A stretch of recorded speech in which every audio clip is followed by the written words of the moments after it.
Seneca Falls Declaration of Sentiments, page 39. Elizabeth Cady Stanton was born in New York, where she received an informal legal education from her father to complement her formal schooling. Stanton was a talented writer and an advocate of women's rights. She was one of the organizers of the first National Women's Rights Convention, which was held in 1848 in Seneca Falls, New York. On July 19th, at the opening of the convention, Stanton read this Declaration of Sentiments to the Assembly. After minor revisions, it was unanimously adopted.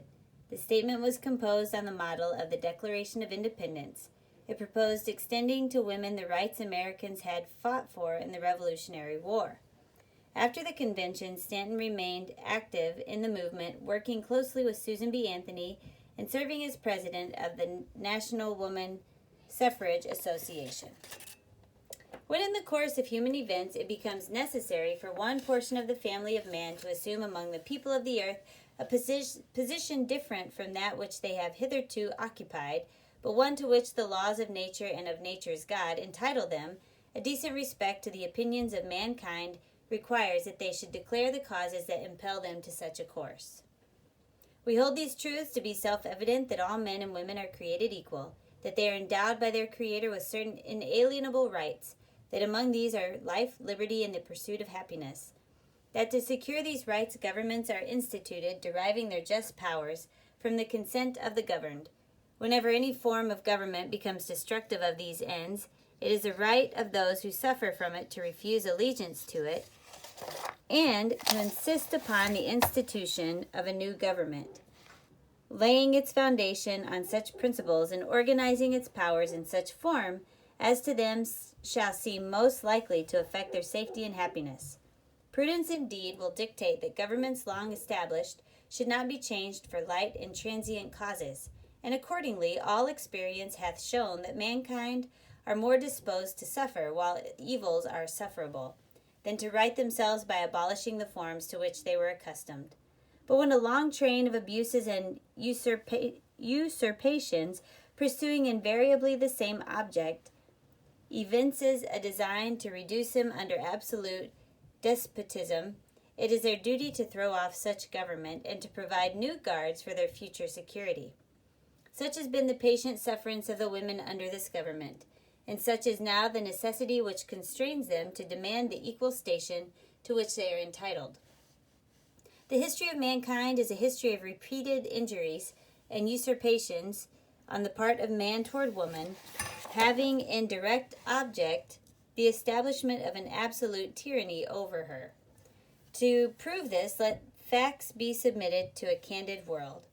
He has never permitted her to exercise her inalienable right to the elective franchise. He has compelled her to submit to laws in the formation of which she had no voice. He has withheld from her rights which are given to the most ignorant and degraded men, both natives and foreigners.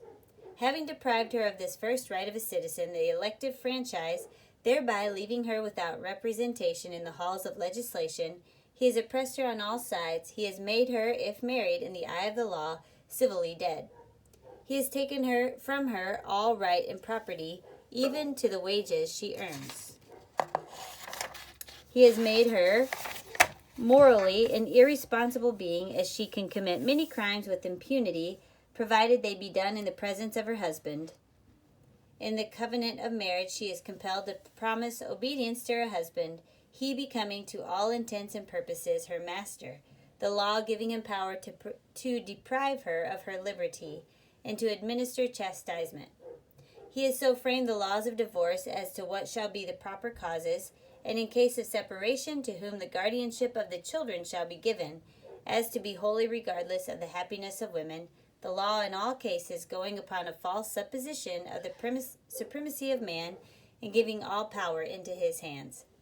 After depriving her of all rights as a married woman, if single and the owner of property, he has taxed her to support a government which recognizes her only when her property can be made profitable to him. He has monopolized nearly all the profitable employments, and from those she is permitted to follow, she receives but a scanty remuneration. He closes against her all the avenues to wealth and distinction which he considers most honorable to himself. As a teacher of theology, medicine, or law, she is not known. He has denied her the facilities for obtaining a thorough education, all colleges being closed against her. He allows her in church as well as state, but a subordinate position, claiming apostolic authority for her exclusion from the ministry, and with some exceptions from any public participation in the affairs of the church. He has created a false public sentiment by giving to the world a different code of morals for men and women, by which moral delinquencies, which exclude women from society, are not only tolerated but deemed of little account in man. He has usurped the prerogative of Jehovah himself, claiming it as his right to assign for her a sphere of action, when that belongs to her conscience and to her God.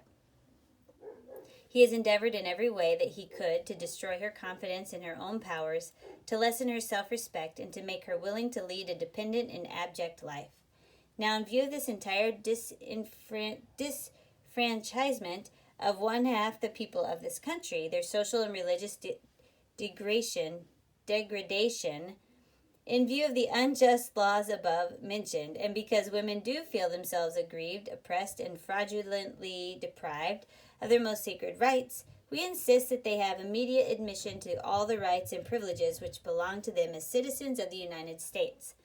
In entering upon the great work before us, we anticipate no small amount of misconception, misrepresentation, and ridicule, but we shall use every instrumentality within our power to effect our object.